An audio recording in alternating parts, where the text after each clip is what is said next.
Apo.pt. Melhor primeiro.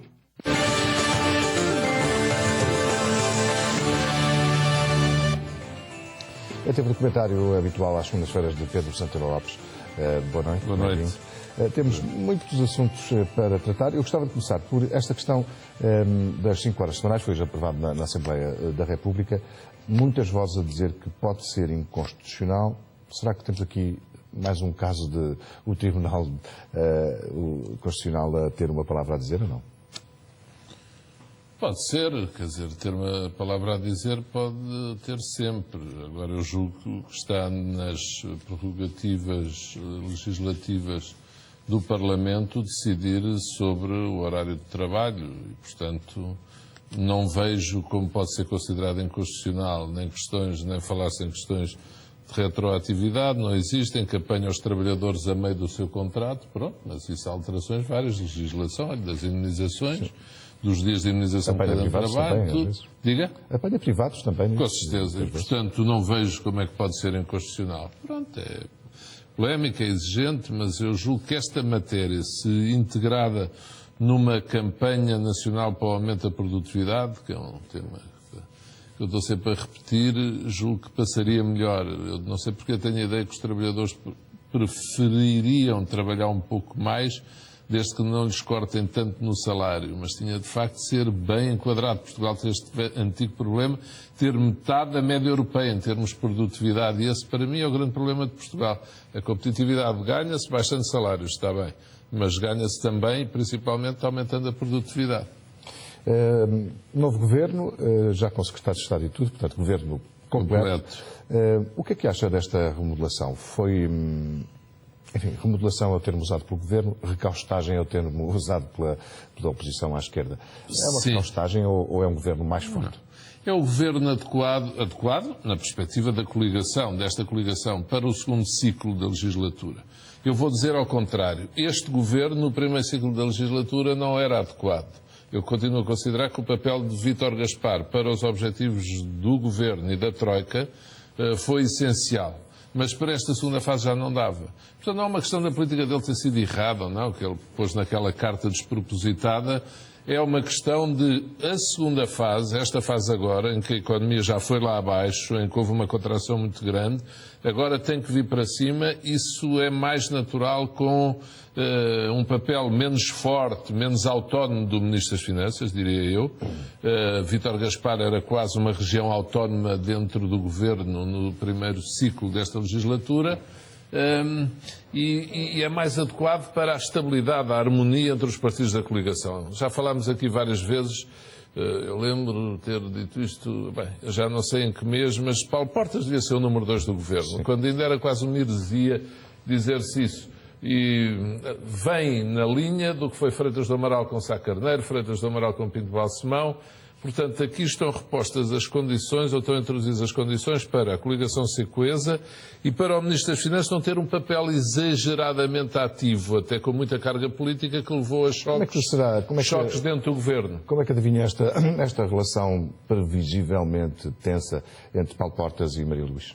Acho que vai ser muito mais calma do que foi com o Vítor Gaspar, com fraqueza. Houve este frição de entrada, sabe-se que esta não era a Ministra das Finanças, ou o Ministro das Finanças Paulo Portas escolheria, mas uma vez escolhida eu julgo que vai ser mais fácil do que foi na primeira metade da legislatura. E o ponto-chave nesta segunda fase da legislatura é este: o trabalho de casa feito fora do Conselho de Ministros, sendo Primeiro-Ministro e Vice-Primeiro-Ministro. Ou seja, quando chegarem ao Conselho de Ministros, os temas já irem debatidos, tratados, as divergências ultrapassadas, porque em Conselho de Ministros hoje em dia, quer se queira, quer não, há muitas coisas que sabem cá fora. E a coligação não pode correr riscos de grandes notícias sobre grandes divergências. Portanto, as matérias têm que ser aparadas, as pontas aparadas antes do Conselho, fora do Conselho. E não é no Conselho de Secretários de Estado, é fora de qualquer Conselho. É um trabalho que vai exigir muito do Primeiro-Ministro e do Vice-Primeiro-Ministro. Depois, com o Ministro da Economia e a Ministra das Finanças. Eu acho que a Ministra das Finanças, se ultrapassar esta questão complicada que tem às costas, pode-se integrar com facilidade. Ela tem uma maneira de ser... Passa também pela parte organizacional do Governo, ou seja... Paulo Portas também tem a função de negociar com a Troika. Tem, na mas parte esse é um cargo, sim, mas esse é um cargo que também está nas mãos de Maria Luís. pode haver aqui enfim, duas vozes a falar, normalmente não dá bom resultado, não é? Não, eles têm que definir bem. Por exemplo, ainda não se sabe, estamos para ver quem irá ao Eurogrupo, quem irá aos Conselhos de Ministros das Finanças, é natural que vá Maria Luísa Albuquerque. Agora, ao Ecofin, ao Conselho da Eurozona. Agora, Paulo Portas pode ir a um ou outro em função de uma matéria específica que haja para tratar. Embora eu não acredito, estou convencido que Paulo Portas irá às negociações com a própria da Troika, com a Troika ela mesma, mas não aos Conselhos de Ministros da União Europeia. Mas esta é uma questão importante de suscitar, várias com a remodelação. Por exemplo, a diplomacia económica. Eu li que a diplomacia económica vai atrás de Paulo Portas e volta para o Ministério da Economia. Eu não quero acreditar que isso aconteça. Uma coisa é Paulo Portas, como vice-primeiro-ministro, coordenando a política económica toda, poder coordenar também a política económica externa e, portanto, a AICEP. Outra coisa é a AICEP, a tutela, vir para o Ministério da Economia. Isso não faz sentido nenhum.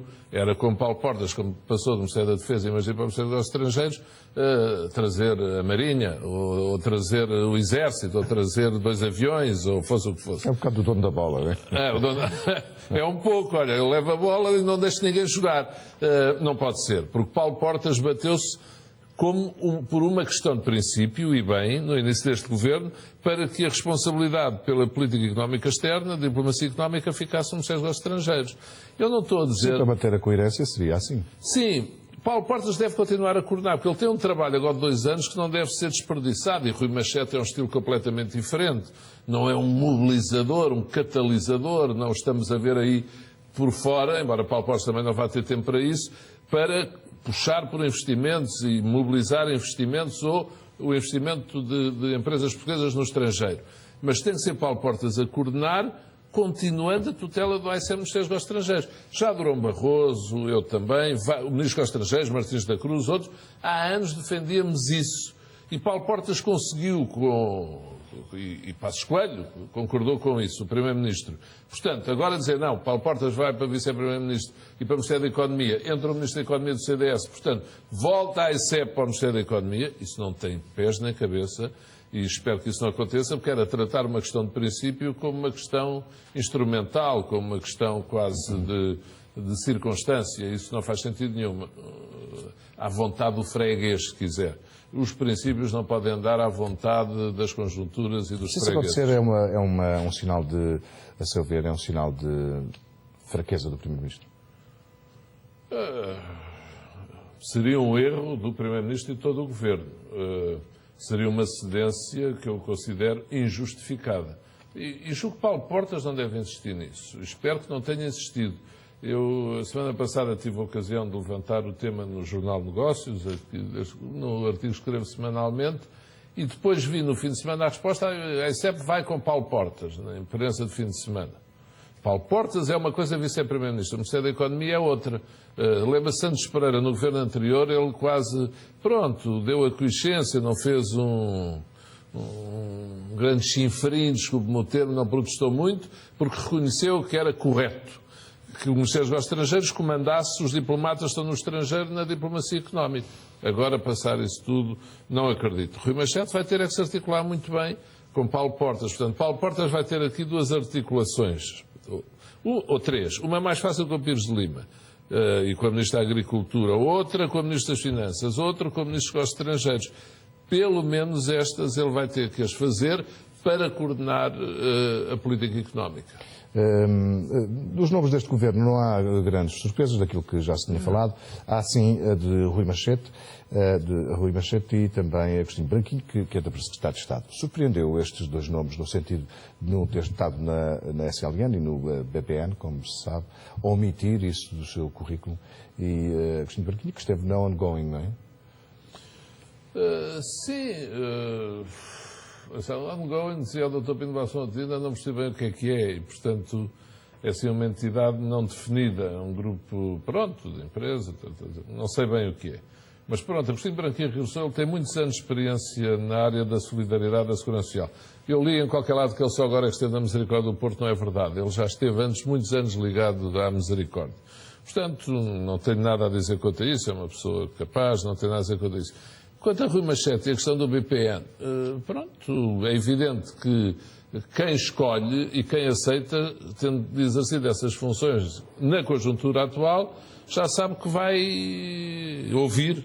Agora, não há nada no currículo de Rui Machete nessa matéria que o impeça, não tem nenhuma acusação, nenhuma suspeita, nada.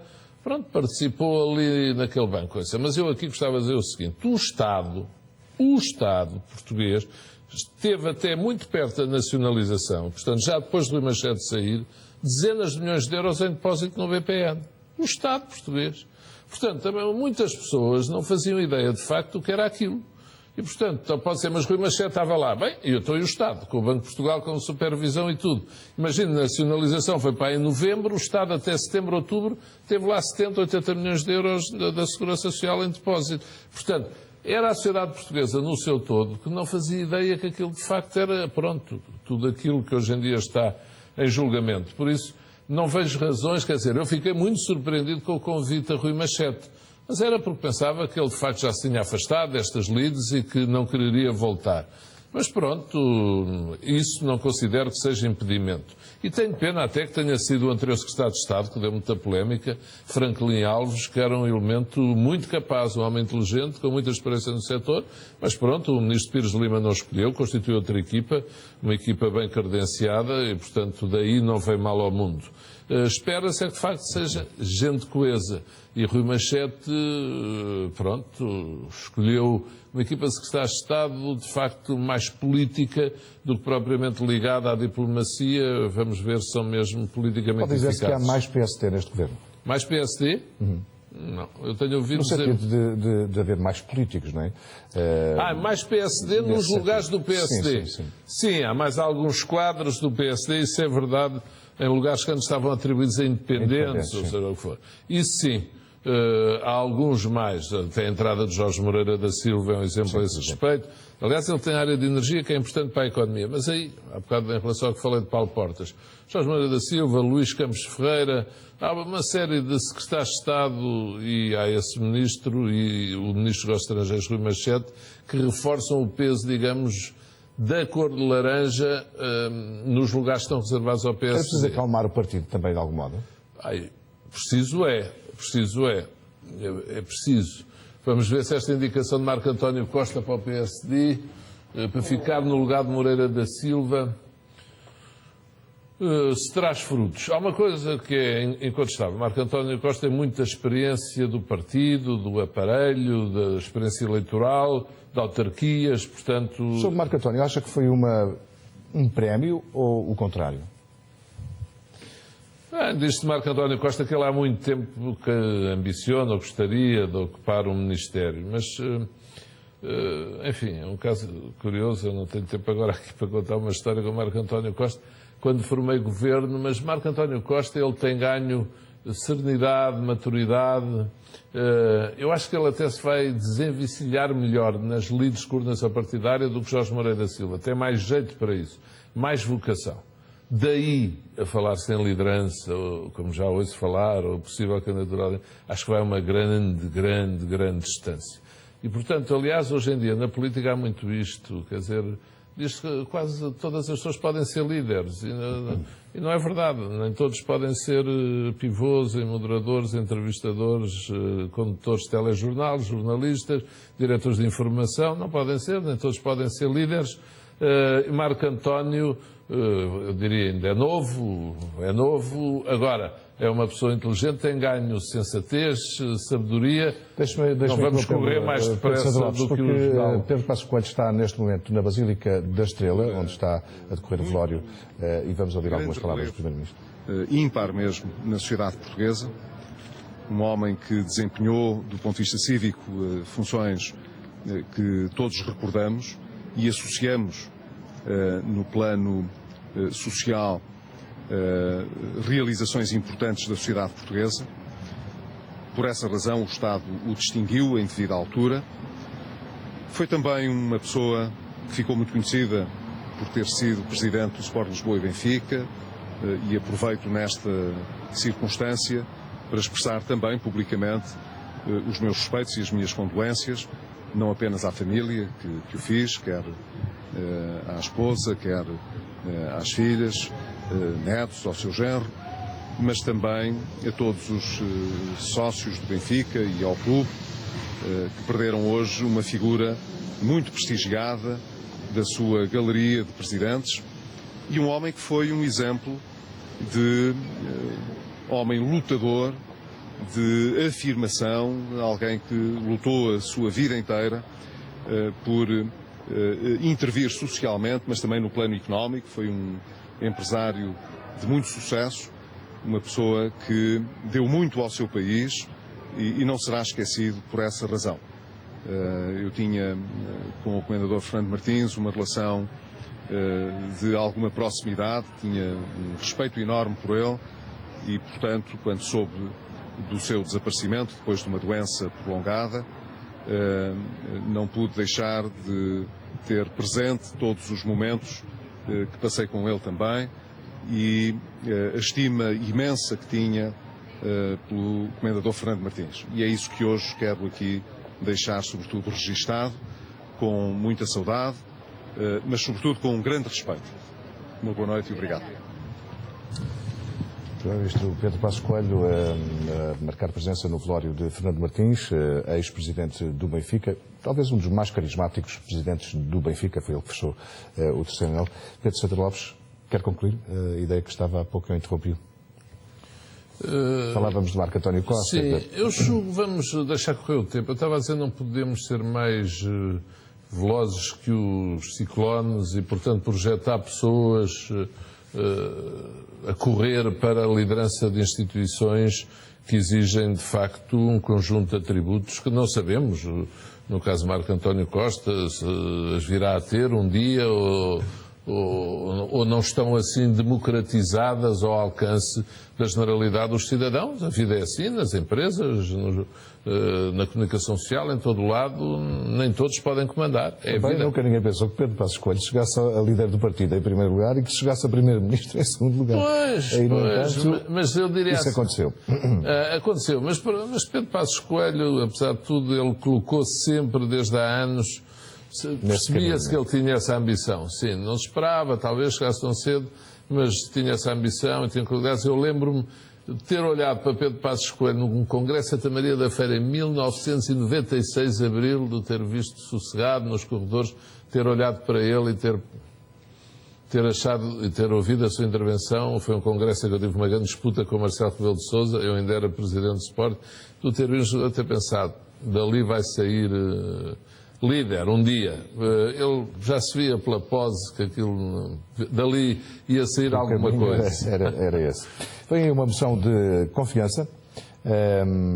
Enfim, é no fundo a confirmação da força do governo. Era mesmo necessário uma moção de confiança politicamente. Depois de há pouco tempo termos tido uma moção de Eu acho que ficou claro na comunicação do Presidente ao país que isto fez parte, não vou dizer do acordo, mas das conclusões entre Presidente da República e Primeiro-Ministro, todo aquele processo de 3 semanas de crise de governo, da tentativa do compromisso de salvação nacional, portanto, para o Presidente depois aceitar a remodelação, para tudo aquilo, ficou nitidamente combinado que o Governo apresentaria. Sim, mas como houve aquela moção de censura dias antes... Sim, mas o Presidente nitidamente não considerou suficiente, até para se confortar ele próprio, dentro da linha que sempre defendeu, que é a Assembleia que tem que dizer se os governos continuam ou não, ele quer que a Assembleia diga pela positiva que tem confiança neste governo. E, portanto, aconteceu aquela situação insólita, pela primeira vez um Presidente anunciar uma moção de confiança de um governo no Parlamento, para deixar claro, Cavaco Silva quis deixar claro, fui eu que insisti, eu quis esta moção de confiança. Portanto, o Governo, não é que o Governo fique aborrecido por o ir fazer, não fica, mas nitidamente é para fazer a vontade ao Presidente. Esta moção de censura, enfim, tem esse significado político. Será também, na sua opinião, um momento de este Governo mostrar para onde é que tem o azimuth, digamos assim, ou seja, se vai mudar o caminho e os discursos começarem a mudar, ou acha que ainda não é o momento? Não, eu acho que é o momento. E o texto da moção de confiança tem como primeiro item o relançamento da economia. E, portanto, logo isto é sintomático. Depois o segundo fala na mobilidade e coesão entre as pessoas, o terceiro na nova relação do Estado com o território, na desburocratização, da simplificação administrativa, e o quarto na importância das tais relações diplomáticas e económicas internacionais. E, portanto, o primeiro ser o relançamento da economia, e não ser, por exemplo, consolidação das contas públicas, equilíbrio, redução do déficit ou consolidação da dívida, é um sinal. E todo o texto da moção de confiança não é longo, é curto, é compacto, é objetivo, mas o Governo deixa nestas linhas muito claro que agora entra, de facto, nesse novo ciclo. Eu acho que o Governo e a maioria, nesta nova fase, não deveriam, aliás, não percebo porque é que não fizeram já antes, sair da agenda da Troika um pouco. Este relançamento da economia já é sair, mas eu lembro, a Assembleia tem poderes constituintes. Eu julgo que este caminho de diálogo com o PS também não percebo porque é que o próprio... Mas talvez não deve ser o Presidente, mas a maioria propor que a Assembleia trabalhe na revisão da Constituição, que reduza o número de deputados, que mude o sistema eleitoral. Talvez possa criar a segunda Câmara, reduzindo muito o número de deputados da Assembleia e criando o Senado que todos os países europeus têm e Portugal não tem. Mas sim ou não, pelo menos iniciar esses trabalhos, criar os círculos uninominais, as pessoas elegerem os seus deputados, terem os deputados próximos. Era uma série de reformas que eu acho que podiam levar as pessoas a sentir, olha, estes também sabem que o sistema político está um bocado gasto, um bocado a favor, está anquilosado, precisa de uma renovação e, portanto, os partidos estarem sempre a discutir estes temas e a dívida, o déficit e o investimento e o 2% e 1% e as horas e...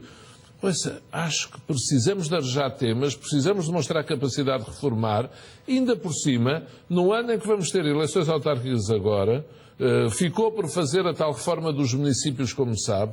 Acho que a Assembleia podia, e esta moção de confiança podia ser um pontapé de saída nesse sentido, para criar uma agenda política para além da agenda económica. Uma agenda política, económica e social que prova ao país que o sistema político tem capacidade de se mudar a si próprio. E de se renovar. E se renovar, como sabe, isto muitas vezes, o regime corre perigo, isto pode cair, pode acabar. E quer dizer, não vou até aí, mas que o regime está velho e caduco, isso está. E precisa de tomar vitaminas, de se renovar, como disse, de rejuvenescer. Portanto, mudar regras de funcionamento, ir ter com os eleitores. Olha, viu-se agora no Brasil, vamos falar disso daqui a pouco, estes cursos, os jovens a dizerem, ó políticos, mudem lá a vossa maneira de funcionar, olhem para nós, olhem para os mais desfavorecidos. E, portanto, tornar a política mais agradável, mais próxima da realidade, mais ligada às pessoas, eu acho que devia fazer isso. Para o ano vamos ter Congresso do CDS, depois das autárquicas, Congresso do PSD, que as pessoas falam um pouco, no princípio do ano que vem.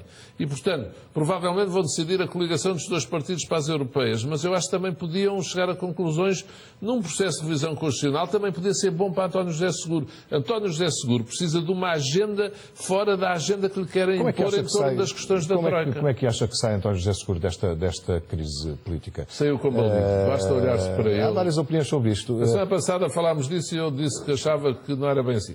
Bem, eu lembro de Durão Barroso, era líder da oposição, toda a gente dizia que ele não ia lá. António Guterres era líder da oposição, toda a gente dizia que ele estava a ir mal. Lembro com certeza que ele se referiu com Mário Soares, com ternura e carinho. É uma espécie de...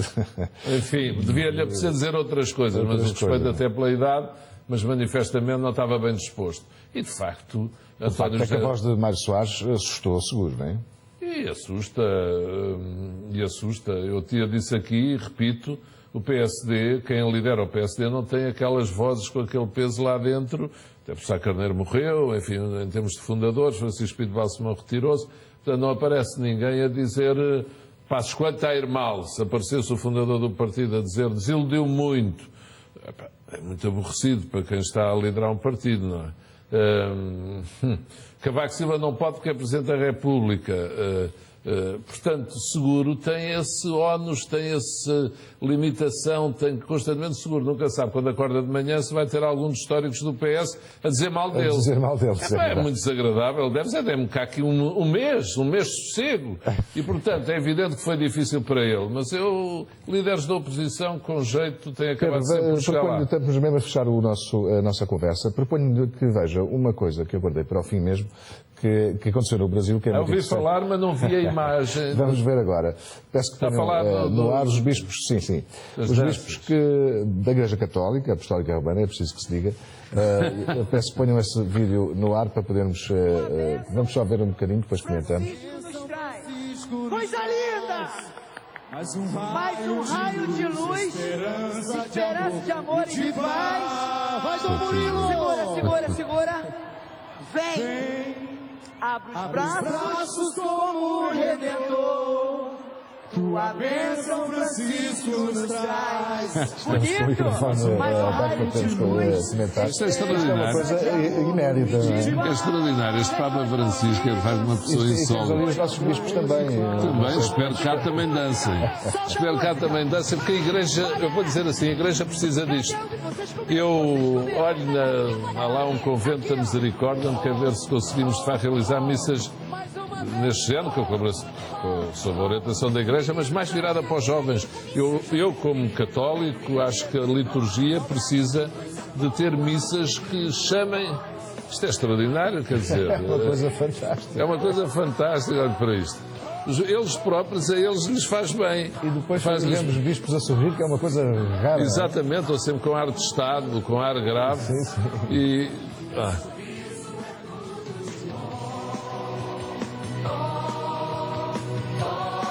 Isto é fantástico.